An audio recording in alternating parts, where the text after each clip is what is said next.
Hey everyone, this is Riven Blade with a review of AEW Dynamite Road Rager, which took place on July 7th, 2021. And man, it feels good to have AEW back in front of a live crowd that is not just at Daly's Place. They're back on the road. Their fans are one of their greatest assets. So I'm really psyched to just see them get out of Jacksonville and get in front of different audiences with different setups, different arenas, just to see how different groups of people react to their wrestlers and to the show. And overall, this was a really strong show. There was a lot going on, really packed from beginning to end. And there were some, lower points, but the main event in particular, I thought really elevated the rest of the show for me. And there were many spots throughout that had significant happenings, newsworthy happenings that if you've watched this episode. And it was overall just a really good, happy feeling by the end of it all. So we start things off with Cody taking on QT Marshall in that strap match. And before anything, I got to say, I love Cody's entrance gear with this kind of pro-America motif that he's got going on. We just had the 4th of July weekend, so I'm assuming that's why he's still carrying this into the ring today. This match, though, was nothing special, and I got to wonder, what was the point of this feud? Why? Did Anthony Ogogo get something out of it, or Nick Camarado, or Aaron Solo, or Lee Johnson? Like, did these guys actually benefit from this in the end? Were they elevated in some way? Maybe Ogogo a little bit. Now he's injured, unfortunately, so I hope that he heals up and comes back soon. But overall, I just didn't see why they had to do this. And I think most people's instincts about this feud were correct in that QT Marshall probably shouldn't have had as much television time as he did as an on-air character, as a personality. Because where does he go from here, really? I don't see much of a future for this character with Cody decisively beating him with 3 straight crossroads before tapping the corners here. Next, so there was a quick Sean Spears segment. Sammy came in and kind of hit him with a chair, and their feud goes on. After that, though, we got this tremendous Kenny Omega segment. And, oh man, like Don Callis is such a great promo. I think that goes without saying. The crowd chants, "You got fired" at him. And he runs down all of Kenny's accomplishments again, that he defeated Moxley, Phoenix, Jungle Boy, says you're in the presence of greatness, in the shadow of the god of pro wrestling, Kenny Omega. And he repeats, that Kenny has no more challengers. And of course, to this, the crowd starts chanting for Hangman. No one left for Fight for the Fallen, says Don Callis. So I don't think they would do Kenny versus Hangman at Fight for the Fallen. That seems like a match that's tailor-made to be the main event at All Out. They need to hold it off until All Out. It would be 2 years since Hangman's first appearance at All Out, since the inaugural title match for the AEW title where he lost to Chris Jericho.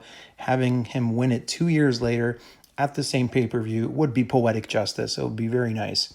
It's like poetry, it rhymes, Anyway, so Evil Uno comes out and he says, "What I'd like to know is why you're ignoring this crowd. Why are you ignoring the number 1 wrestler in all of Elite Wrestling? Also, why are you so afraid of my friend, Kenny?" And there's, cowboy shiznit chants and all that stuff. And Kenny says, this going back to crowds thing, it's hard to make you guys out.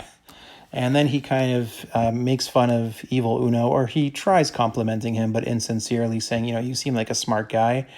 So tell me, what's the capital of Thailand? And then he says it's Bangkok, baby, and kicks him between the legs. So my Kenny Omega is basically like a elementary school kid with a lot of money and rich parents. It's kind of working for me, like his heel persona. Like, look at these digs that he's got, those pointy shoes, those Zubaz pants.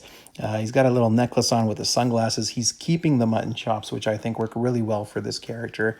And this was just fantastic. So eventually, Anderson and Gallows and Nakazawa come in and they fight with the Dark Order.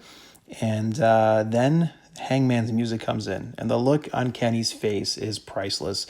The way they are doing this and the way they're setting these guys up to eventually, they are on a collision course, but to eventually clash with one another is just beautiful. I love all these little moments, these facial camera shots that they're catching.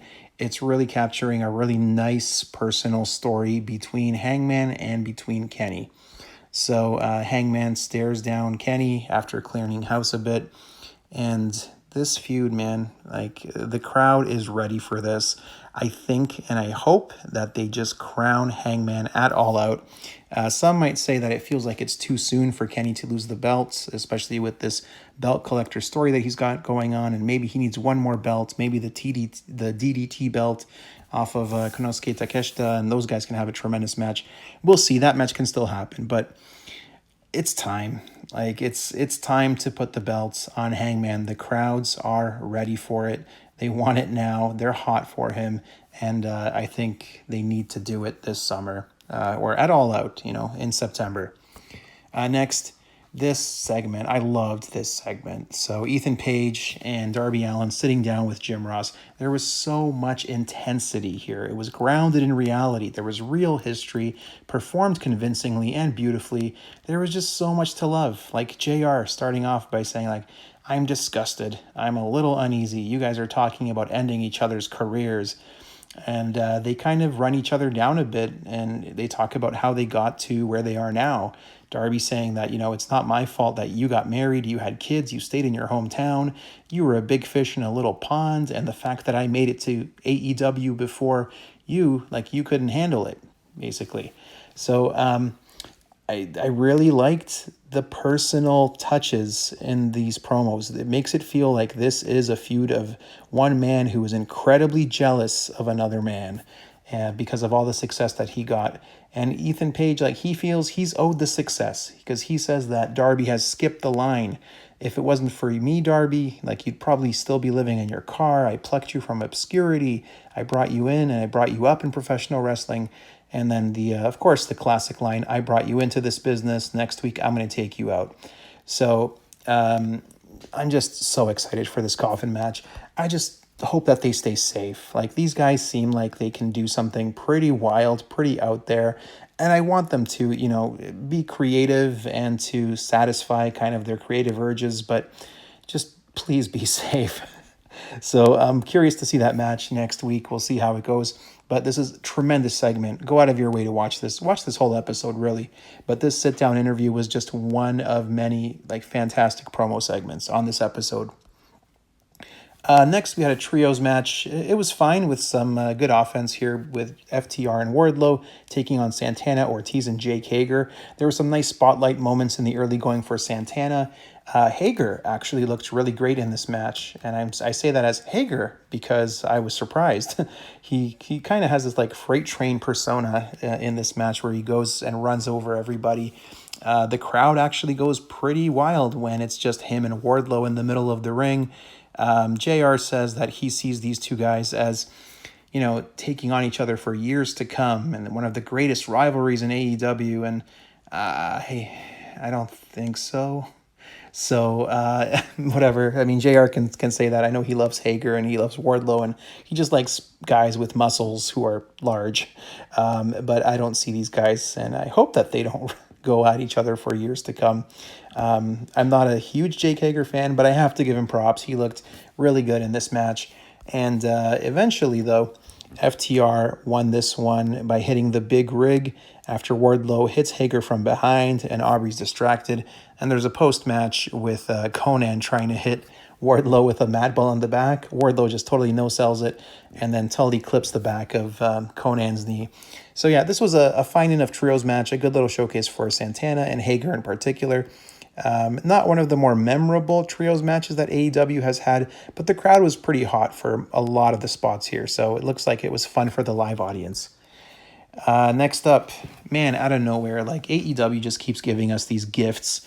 Carl Anderson is going to take on Jon Moxley next week for the IWGP US Championship. A lot of shots of New Japan in this footage that they give us, and it was, just a good way just to get hyped for a match involving Jon Moxley, who we haven't seen in a bit. It's pretty cool how stacked AEW's roster is right now, that we can go several weeks without Jon Moxley, and then suddenly, oh, by the way, Jon Moxley's coming in next week. So yeah, and he's got a belt. Like Moxley should always have a belt. He doesn't really need one because he's always like on, but he just looks better with a belt, and I'm looking forward to seeing what him and Anderson can do next week. Should be a great match. Next up, we had the face-off between Jericho and MJF. This was a pretty long segment. Like a lot of MJF's promo segments are long segments, but I was captivated throughout, I have to say. Like, they kept my attention. Of course, there's a fan, an idiot fan, who tries attacking the guys before the segment even begins. Security took care of him pretty quickly. There's YouTube videos out there of security handling it. A lot of crowd chants. Jericho talks about all the things he'll do to get a match with MJF. He says very childishly, "I'll even have sex with your mother again." And later on, the fans chant, "Who's your daddy?" at MJF, remembering that line. And again, my 8-year-old self chuckled a little bit. So MJF brings up AEW history and Chris Jericho making Moxley work for his title match and says he was inspired by him. He goes on talking about how he grew up loving Greek mythology, links it to Jericho calling himself the demo god, like a demigod. And he said, you're definitely no longer in the key demo. He brings up the 5 labors of Hercules, and he said he's going to give him 5 labors as well. So Jericho is going to have 4 matches, all with different stipulations. And if he can beat those and get through those matches, then MJF is finally going to give him the match that he really wants against him. And my first thought of this, when I heard this, was, oh man, I'm going to have to watch 4 before he gets to MJF. 4 Chris Jericho singles matches in 2021. And that's not to disrespect the guy. I still enjoy some of his work, but it's not really something that I'm looking forward to. And I don't know if he can still go at that high enough level. The stipulations should help, and he should probably go through the Pinnacle. I'm assuming that's what MJF is going to have him do. I don't know who else he would get, right? So unless there's a surprise that we don't know about. AEW's promising a lot of those this summer, so let's wait and see. Anyway, Jericho goes on. He says, "I'm going to accept your labors because I am the god of battle, the god of thunder, the god of war in AEW. I'm going to beat you. I'm going to ruin your life the way you tried to ruin mine, and that ain't no mythology." That final ending, that final line was very cornball cheese, but it's well in line with what Jericho's been doing for several years now, so it's not the end of the world. Just know what to expect. So he signs the contract. He agrees he's going to do these 4 matches that MJF lays out for him. And then MJF wants to shake his hand, and Jericho finishes him off with a Judas effect. MJF sold the Judas effect beautifully, just kind of looking up at the lights, not blinking at all. That was a kind of a nice moment. Next up, again, just amazing promos on this show. So more Britt Baker goodness. She talks about the match last week, that she was forced to take part in a match that no one wanted to see. She doesn't know how true that is, probably. Calls Nyla Rose a conspiracy theorist. She calls Vicky Guerrero a senior citizen. It's just she basically rails on Tony Khan after as well. The line that's getting people talking is the favor that Vicky talked about. So Vicky brought in Andrade El Idolo as a favor to TK, who would then owe her a favor for bringing in Andrade. So the favor that she wanted was a match, which we got last week. And Britt Baker goes off on Tony Khan and says, "Hey, enjoy your blood money. Maybe next week AEW Dynamite can run in Saudi Arabia." So I'm sure the internet's going to be talking about that for a long time. Anyway, just really fire stuff here from Britt Baker. She goes on how you're never going to take this title back. When I beat you, I'm not just sending you to the back of the line. I'm sending you back to obscurity. They're going to be calling Dallas the big DMD. And I'm still not sure who's the face and who's the heel in this feud. I mean, based on the table spot, Nyla is the heel. Britt is playing more of a tweener. Crowds are going to cheer her, although I think some are not really sure how to take to her. So we'll see how it goes. I really love the work that Britt Baker's doing as a heel, but I think they want me to view her as a face, so I'm a little bit confused. And Rebel in the background during this segment was fantastic. So pay attention to Rebel if you rewatch this segment. So yeah, looking forward to the night two, maybe the main event between Britt Baker and Nyla Rose. I hope they put on a great match. And yeah, just keeping Britt Baker on our TVs every week, never a bad thing. Next up, the debut of Andrade El Idolo comes out with this fantastic mask and pinstriped suit. Looks like a total badass. It looks really cool. And he takes on Matt Sydal. And he wears the pinstripe pants as part of his ring gear, which I was surprised to see. So I guess this is kind of the character that he's doing. He doesn't even need to wear like his real work pants. He's just wearing stuff that he would wear to go to the office or something. This match was fine. It wasn't like it didn't reach the standard that I thought it could and that maybe it would. They worked hard enough, and there were enough impressive spots to kind of get you to notice that Andrade is somebody to take seriously in AEW. And I think he's got a lot better matches in him going forward.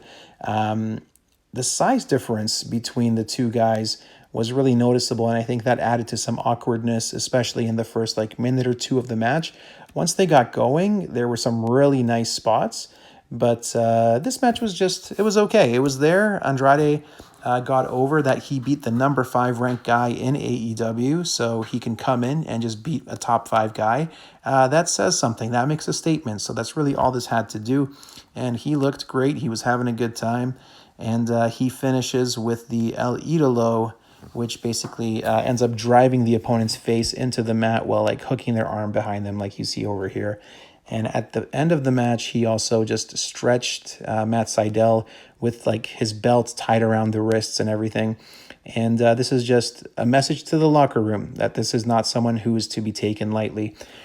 His entrance music. So it's up now on YouTube. You can hear not the version that you hear muffled over by crowd noise, but the actual entrance theme.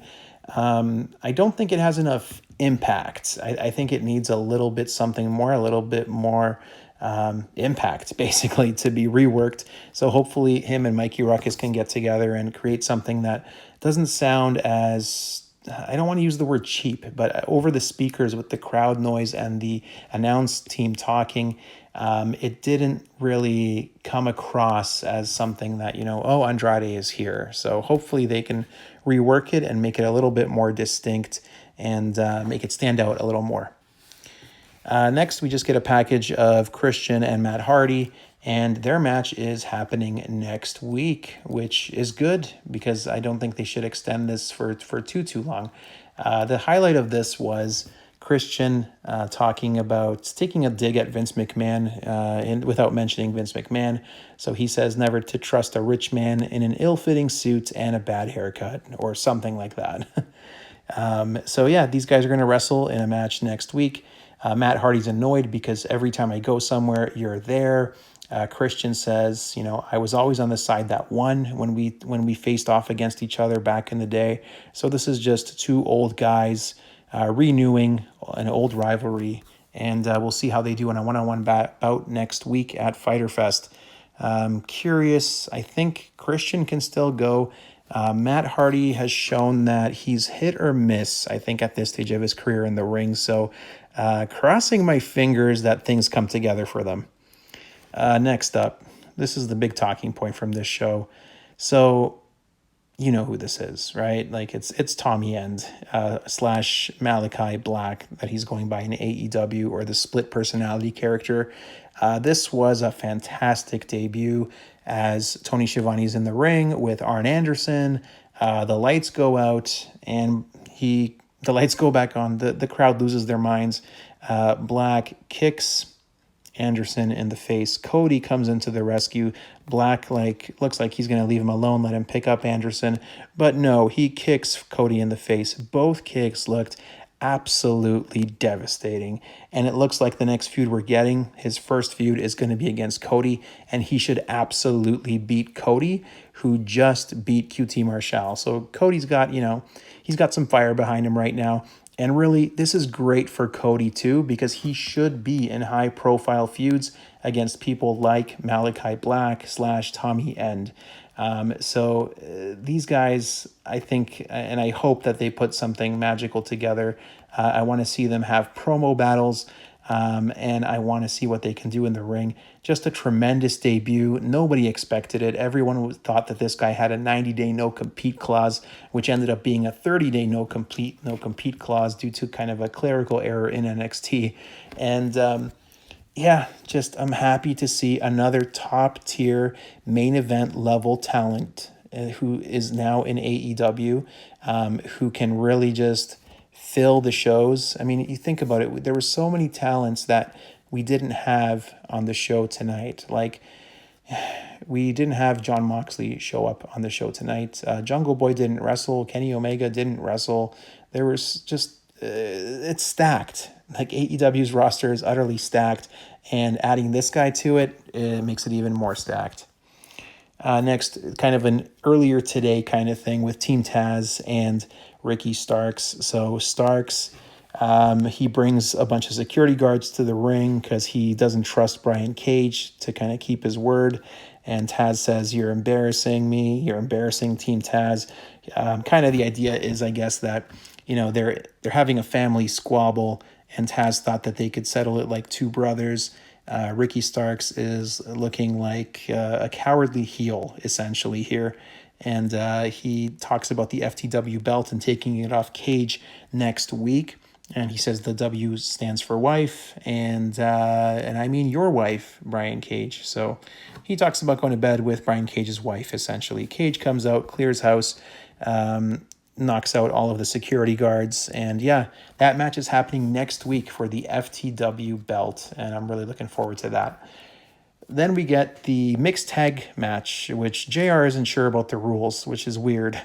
And Excalibur actually goes out of his way to correct that this is actually the second mixed tag match we've had in AEW, whereas last week they were selling it like it was the first time ever. Anyway, this was a fine match. Orange Cassidy is so over with this crowd, with any AEW crowd. He has such amazing babyface instincts, babyface fire, athleticism. Chris Statlander looked really good in this match. The Blade did his job. The Bunny did her job. But really, the babyface team came out looking like $1 million in this one. So I was really happy with a couple of spots in this match. They kind of got around this not being a true intergender match. So the women had to fight the women. The men had to fight the men. But at one point, Chris Statlander got to hit a 450, which she calls the Area 451, on the Blade in the corner. Looked great. I mean, the fact that she can pull that move off is just amazing. She looked really good doing it. And eventually, she wins the match for her team by hitting the Big Bang Theory on the Bunny for the 1-2-3. And Chris Statlander, again, she's getting ready for Britt. You can tell it's happening. It's going to happen after Nyla. It's going to be Chris Statlander. And if it's not, I'm going to eat my hat. And you can take that to the bank or something. That's a cliche you can use. Yeah, there we go. All right. Anyway, Jungle Boy gets a little plaque for getting his 50th win in AEW. Cute little segment here. These photographers, I mean, just taking photos of him. And this was very, very brief. Yay, Jungle Boy, 50 wins. Just reminding you that wins and losses do actually matter in AEW. And nothing offensive or bad or good, just fine. It's good. It's whatever. Then we get this segment. I feel like this is going to be on a trivia question, like 5 years down the road, and there's going to be a question, and it's going to be asked this way: "Hey, you remember that time that some guy named Dan Lambert from some MMA training gym came over with Jorge Masvidal and Amanda Nunes and like ran down the company as kind of a placement for Jim Cornette and talked about how it was better in the old days and with Eddie Graham, Jack Briscoe, Terry Funk, Barry Windham, and then Lance Archer came out and gave him a blackout in the middle of the ring? Do you remember that?" Yeah, because this was weird.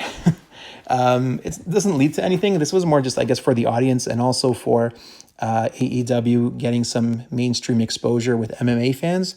Amanda Nunes, she looked like she had a blast tonight, and Masvidal too. But anytime the camera was on Nunes, she was clapping, she was smiling, she looked like she was having a legitimately good time. And there is some rumors that maybe she might be interested in going into pro wrestling at some point in the future. So we'll see how that goes. So yeah, I didn't know who this guy was. Honestly, when he popped up on my screen, I said, "Who is this guy?" to myself. Eventually found out that he is Dan Lambert, again, the founder of America Top Team, which is a famous MMA gym where these two amazing athletes train at. So, yeah, he mentions Terry Funk, Barry Windham, Rick Rude, that pro wrestling has gone nowhere but down since the 1990s. AEW is unwatchable. It's terrible. Tony Khan told me he has such great stars here like Sammy Guevara and Darby Allin and legends like Chris Jericho and Christian. And kind of, he has the crowd eating out of the palm of his hands. So this was fine. I feel like this was more for the live crowd than anything else. And you know what? I will always pop for the Black Hole Slam because Lance Archer is just a tremendous performer. So yeah, Archer made everyone happy in the audience by taking him out. He was kind of the surrogate for AEW, the company. Just a big babyface move for him. And props to Dan Lambert for taking this move because it's not an easy one. Next up, we get like a preview for next week. So we got Darby Allin and Ethan Page in that coffin match, Matt Hardy and Christian, Brian Cage and Ricky Starks for the FTW Championship, Penelope Ford against the returning Yuka Sakazaki.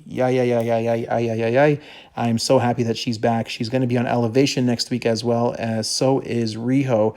So I'm really looking forward to that.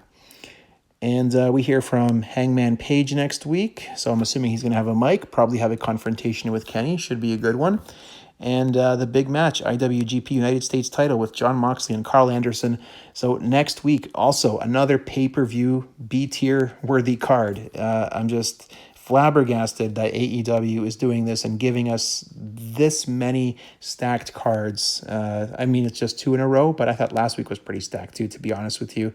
And after this, we're going to get another one. And the week after that is Fyter Fest. And then we're going into Rampage. And then we're going to have the New York show. And we're going to have All Out. Like, there's so much amazing stuff coming out. And I think this summer could be really special for AEW and be a really key moment for them in terms of their growth. At least I hope it is, because it feels like it could be. It feels like things are moving in the right direction for them. And finally, the main event, street fight between the Young Bucks taking on Penta and Eddie Kingston. And this was a blast. And let me say, I'm one of the first people to complain when AEW has too much interference and distractions and people running in. But, okay, number one, this was a no DQ match. Number two, when they do it well, when they do it right, there's nobody better than AEW at doing these kind of big clusters of matches. So this was kind of cool. Like, there was a lot of stuff. Eddie Kingston had a Terry Funk tribute shirt and the headband. Bucks were wearing jorts, so nice fashion statement by them. This scene right here, it looks like Nitro with stuff all over the ring. Nakazawa gets super kicked by accident at one point. There's an incredible Canadian destroyer off the apron through a table that leaves Matt Jackson looking like he's going to the morgue. Like, I thought I was worked, to be quite honest. I'm like, man, he's selling that for quite a while. He's not moving. Of course, there would be doctors and everything if there was anything really, really wrong. But, he worked me. And that's all you want in pro wrestling. You want to be worked. So he definitely worked me. Near the end, there's a 450 from Nick onto the ref, and there's a couple of moments where, it's clear that Penta and Eddie would win if the ref was awake. So Matt taps to Eddie. At one point, there's a pin where the opponents get pulled out, and the cold spray spot. Kazarian picks up Cutler, tosses him through the table.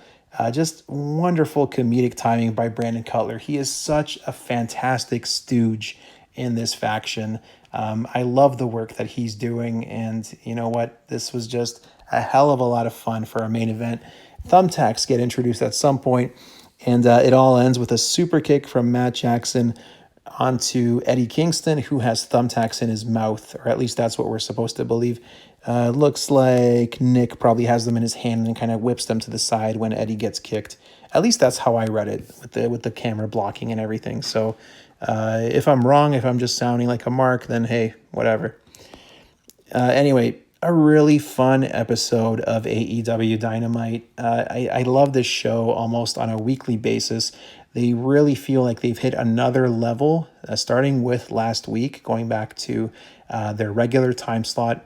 And it feels like we are on the cusp of a very special summer, a very special run of shows that we can look back on and really treasure, to be quite honest with you. So I'm going to give this episode 4 potatoes out of 5. Really strong episode of AEW Dynamite. Really happy to see them back on the road in front of fans. A lot to look forward to. Tommy End is in AEW. This is just really cool. His debut was fantastic. One of the better ones that AEW has had in recent memory, if not ever. So, yeah, this is just a good show. Check it out. What did you think? Let me know in the comments. And if you like what I do here, make sure to subscribe to my channel. Turn on notifications and give me a thumbs up. So until next time, hope you guys are doing well. Take care and take it easy.